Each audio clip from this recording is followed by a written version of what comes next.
দেখছেন নক্ষত্র, সবার আগে সবার পাশে।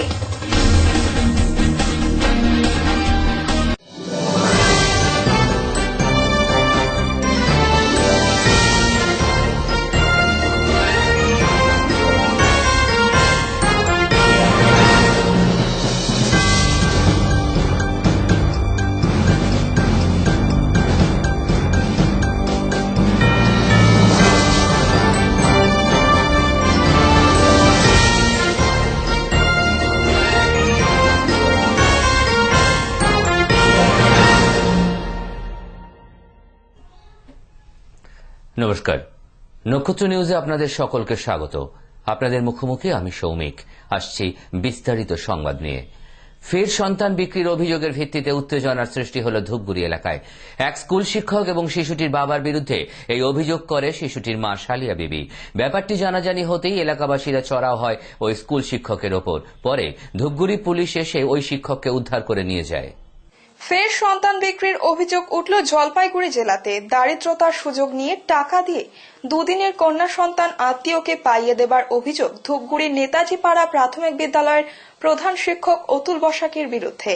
ঘটনার বিবরণে প্রকাশ, ধূপগুড়ির 14 নম্বর ওয়ার্ডের বাসিন্দা সালিয়া বিবির স্বামী বুলবুল হক শিক্ষকের বাড়িতে দিনমজুরের কাজ করত। স্ত্রী গর্ভবতী হওয়ায় টাকার দরকারের কথা অতুল বাবুকে জানায় বুলবুল। এরপর অতুল বসাক প্রস্তাব দেয় তার মাথা ভাঙার বোন মালবিকা বসাকের কোনো সন্তান নেই। বুলবুল যদি তার সন্তানকে তার বোনকে দেয় তাহলে তাকে টাকা দেবে বলে রফা করে। এরপর গত শনিবার ময়নাগুড়ি প্রাথমিক স্বাস্থ্য কেন্দ্রে ওই মহিলাকে বেনামে ভর্তি করান তার স্বামী ও প্রধান শিক্ষক অতুল বসাক। মালবিকা বসাকের নামে ময়নাগুড়ি হাসপাতালে ভর্তি করার পর ওই মহিলা কন্যা সন্তানের জন্ম দেয়। ময়নাগুড়ি হসপিটাল থেকে যেদিন ছুটি দিয়েছে সেদিন আমার থেকে রাস্তা থেকে বাচ্চা করে নিয়ে নিচ্ছে। আমি আমার বাচ্চা দিতে চাই না, তার জন্য আমাকে মেরতে চাইছে। লোকগুলি কে কে ছিল? অতুল বসাকের বউ। অতুল বসাকের বউ মানে এই অতুল না, ওর বন্ধু, ওর নাম অতুল। ওই আমার বাচ্চাকে নিয়ে দিচ্ছে, সবকিছু ওনের হাতে। এই মাস্টার? হ্যাঁ, এই মাস্টারে সবকিছু করছে। বাচ্চাকে বিক্রি করে দিয়েছে? হ্যাঁ, আমাকে ধমকি দিয়েছে, বলছে বাচ্চা দে। আমাকে বলছে বাচ্চা দিতে, আমি দেয়নি। তারপরে আমার স্কুলের দিকে আমার বাচ্চা নিয়ে গিয়েছে। আপনার পাশের বাড়ি স্কুলের মাস্টার? এই মাস্টার বাংলা স্কুলের মাস্টার। বাচ্চার বয়স কতদিন ছিল? 5 দিন। আজকে শনিবারে হয়েছে তো। রাত্রে 3টার সময় নিয়ে গেছে, 5টার সময় হয়েছে। নিয়ে গেছে ওদের ঘরে, অতুল বসাকে নিয়ে গেছে ওদের ঘরে গেছে। আমার বাচ্চাকে তাদের ঘরে রেখে দিয়েছে আর আমাকে পাঠিয়ে দিয়েছে। কেন নিয়ে বিক্রি করলো? ওর বাবা টাকার জন্য আমার বাচ্চা বিক্রি করে দিয়েছে। কত টাকা? কত টাকার সেটা জানি না আমি। থানায় কে অভিযোগ করছেন? কিছু করি না, সব ওদের নামে করে দিয়েছে, মালবিকা বসাকের নামে। মালবিকা বসাক কে? অতুল বসাকের বউ।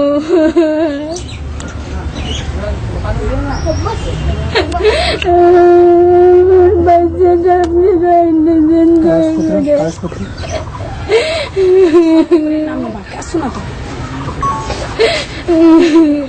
এটা আমার ছেলে, একটা ছেলে একটা মেয়ে ছিল, মেয়েটাকে দিয়ে দিয়েছে। প্রসব হওয়ার পর অতুল বসাক শিশুটিকে মাথা ভাঙা নিয়ে যান বোনের বাড়ি। শিশুটিকে বিক্রি করে দেয় মহিলার স্বামী বুলবুল হক বলে অভিযোগ ওঠার পর সালিয়া বেগম বেঁকে বসে। সে জানায় তার অমতে শিশু বিক্রি করে দিয়েছে তার স্বামী। এদিন ঘটনা জানাজানি হতেই ওই স্কুলে গিয়ে এলাকাবাসীরা চড়াও হয়। ধূপগুড়ির পুলিশ শিক্ষককে উদ্ধার করে থানায় নিয়ে যায়। জলপাইগুড়ি জেলা পুলিশ কোচবিহার জেলা পুলিশের সাথে যোগাযোগ করে মাথাভাঙ্গা থেকে শিশুটিকে উদ্ধারের চেষ্টা করছে বলে জানা গেছে। ঘটনাটা আমার থানার আইসি সাহেব এবং ঊর্ধ্বতন আমার থেকে উনি বললেন যে সঙ্গে সঙ্গে আপনি একটু নেতাজি পাড়া যান। তো আমি এসে দেখলাম এই মায়ের মানে বেটি, কি নাম তোমার? সালমা বেগমের সন্তান 4 দিনের, তার নিকট হইতে এই প্রাথমিক স্কুলের প্রাথমিক বিদ্যালয়ের হেডমাস্টার মশাই ওনার নাম হচ্ছে অতুল বসাক। ওনার শিশুটাকে 4 দিনের শিশুকে নিয়ে নিছে টাকার বিনিময়ে প্রলোভন দেখিয়ে। এই গরিব মানুষ কত অর্থের অভাব। কে বিক্রি করেছে? ওনার স্বামী? আচ্ছা, তুমি বিক্রি করেছো না তোমার স্বামী? তোমার স্বামীর নাম কি? বুলবুল হক। এই বুলবুল হক বিক্রি করে এখন সে আনট্রেস অবস্থায় আছে, সম্ভবত সে ময়নাগুড়ি। আমরা দেখছি ও কোন জায়গায় আছে। আপাতত আমরা আসামিকে ধরেছি, স্কুলের হেডমাস্টারকে, এই বসাককে আর এই মাকে নিয়ে যাচ্ছি। আসল ঘটনাটা কি তার নির্ধারণ করবার জন্য। ওরকম কোনো অভিযোগ পুলিশে দায়ের হয়নি, কিন্তু পুলিশকে মানে ওখানে বাচ্চা অন্য জায়গা আছে বলে খবর ছিল, পুলিশ গিয়ে ওকে রিকভারি করে নিয়ে এসে। পথ দুর্ঘটনায় এক বালকের মৃত্যুকে ঘিরে রণক্ষেত্রের চেহারা নিল শিলিগুড়ি পুর নিগমের 41 নম্বর ওয়ার্ডে। উত্তেজিত জনতা ঘাতক লরিটিকে আগুন ধরিয়ে দেয়। দমকলের একটি ইঞ্জিন এলে আগুন নিয়ন্ত্রণে আসে। পথ দুর্ঘটনায় এক বালকের মৃত্যুকে ঘিরে রণক্ষেত্রের আকার নিল পুর নিগমের 41 নম্বর ওয়ার্ড। স্থানীয় সূত্রে জানা যায়, অনিক তালুকদার নামে 8 বছরের একটি বালক সাইকেল নিয়ে রাস্তা পার হওয়ার সময় দ্রুত গতিতে ওদলাবাড়ির দিক থেকে আসা পাথর বোঝাই ট্রাকের তলায় চাপা পড়ে ঘটনাস্থলে মৃত্যু হয় শিশুটির। এরপর ঘাতক লরিটি পালাতে গেলে স্থানীয়রা ট্রাক আটকে গাড়ির ড্রাইভারকে বেধড়ক মারধর করে এবং লরিতে আগুন ধরিয়ে দেয়। মাঝে মধ্যে এই ধরনের ঘটনা ঘটে, প্রশাসন যান নিয়ন্ত্রণে কোনো ব্যবস্থা নেয় না। এরই প্রতিবাদে স্থানীয় বাসিন্দারা লরিতে আগুন ধরিয়ে দিয়ে পথ আটকে বিক্ষোভ দেখাতে থাকে। খবর পেয়ে ভক্তিনগর থানার পুলিশ ঘটনাস্থলে এসে দমকলকে খবর দেয় এবং পরিস্থিতি নিয়ন্ত্রণে আসে। শিলিগুড়ি জেলা হাসপাতালে পৌঁছে বিজেপির প্রার্থী চৈতালি ব্যানার্জির ওপর দুষ্কৃতীর হামলার তীব্র নিন্দা করলেন বিজেপির রাজ্য কমিটির সাধারণ সভাপতি রাহুল সিনহা। বুধবার সন্ধ্যায় শিলিগুড়ির 30 নম্বর ওয়ার্ডের বিজেপি প্রার্থী চৈতালি ব্যানার্জির ওপর দুষ্কৃতী হামলার তীব্র নিন্দা জানালেন রাহুল সিনহা। বৃহস্পতিবার তিনি চৈতালি ব্যানার্জিকে শিলিগুড়ি জেলা হাসপাতালে দেখতে যান। তিনি জানান, সারা রাজ্যে যে রকম সন্ত্রাস হচ্ছে তাতে কোনো রকম নির্বাচনের পরিবেশ নেই। তাই আগামী 25 তারিখে নির্বাচন স্থগিত রাখার আবেদন জানাবেন আদালতে। একমাত্র কেন্দ্রীয় বাহিনী দিয়ে সুষ্ঠু নির্বাচন সম্ভব, কেননা পশ্চিমবঙ্গে বর্তমানে পুলিশরাই নিরাপত্তাহীনতায় ভুগছে বলে জানান রাহুল সিনহা। আমরা যে লাগাতার সন্ত্রাসের অভিযোগ করে আসছি, আজকে এটা তার জ্বলন্ত প্রমাণ। 30 নম্বর ওয়ার্ডে চৈতালি ব্যানার্জির ওপর যেভাবে তার বাড়িতে ঢুকে হামলা করা হয়েছে, এবং এই হামলা পরিকল্পিত এই কারণে, তৃণমূলের তখন একটা মিছিল যাচ্ছিল, সেই সময় হল্লায় যাতে আমাদের 30 নম্বরের প্রার্থী চৈতালি ব্যানার্জির গলার স্বর কেউ শুনতে না পারে, সেই কারণে পরিকল্পিতভাবে মিছিল আর হামলা একসাথে হয়েছে। তার মানে এটা বুঝুন, পুরো পার্টি পরিকল্পিতভাবে এটা করছে এবং চৈতালি ব্যানার্জি ওয়ার্ড থেকে জেতার মতো জায়গা আছে, আর সেই কারণেই তার উপরে এই হামলা। একই রকমভাবে হামলা আরো বিভিন্ন জায়গাতে হচ্ছে। গতকাল যেমন চৈতালি ব্যানার্জির উপর 30 নম্বর ওয়ার্ডে হামলা হয়েছে, তেমনি মালদাতে 9 নম্বর ওয়ার্ডে ইংলিশ বাজারে আমাদের উত্তম নন্দী, তিনি যখন মঞ্চে উঠে বক্তব্য রাখছিলেন, আমাদের জেলার যুব মোর্চার প্রেসিডেন্ট মঞ্চে প্রকাশ্যে লোকের সামনে, পুলিশের সামনে তৃণমূল কংগ্রেসের লোকেরা উঠে তাকে রড দিয়ে এমনভাবে মেরেছে যে তিনিও এখন হসপিটালাইজড এবং খুবই গুরুতরভাবে আহত আছে। তো সেই কারণে আমি মনে করি যে পরিবেশ তৈরি করেছে গুন্ডামির পরিবেশ, এই পরিবেশ নির্বাচন হওয়ার উপযুক্ত পরিবেশ নয়। আমরা যার জন্য আজকে আদালতের শরণাপন্ন হচ্ছি, আজকে হিয়ারিংও আছে এই বিষয়ে।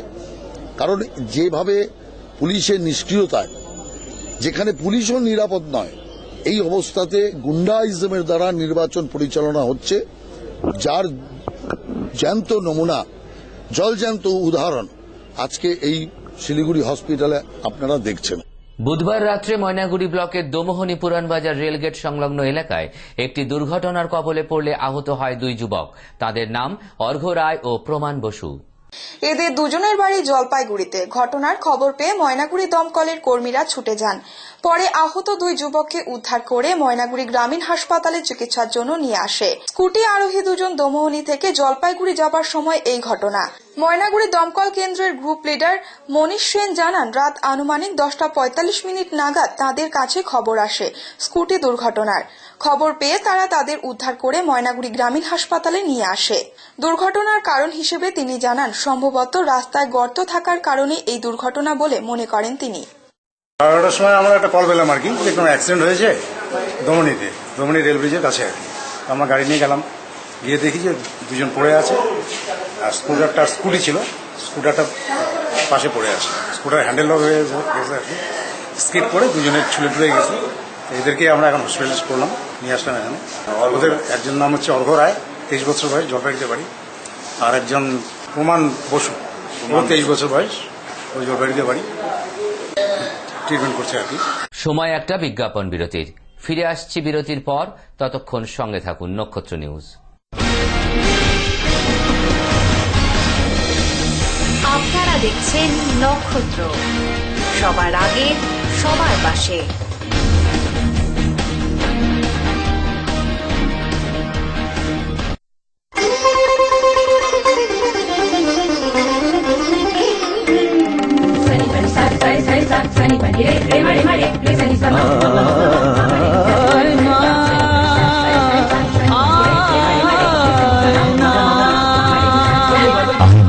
সাদা মনের সাদা কথা।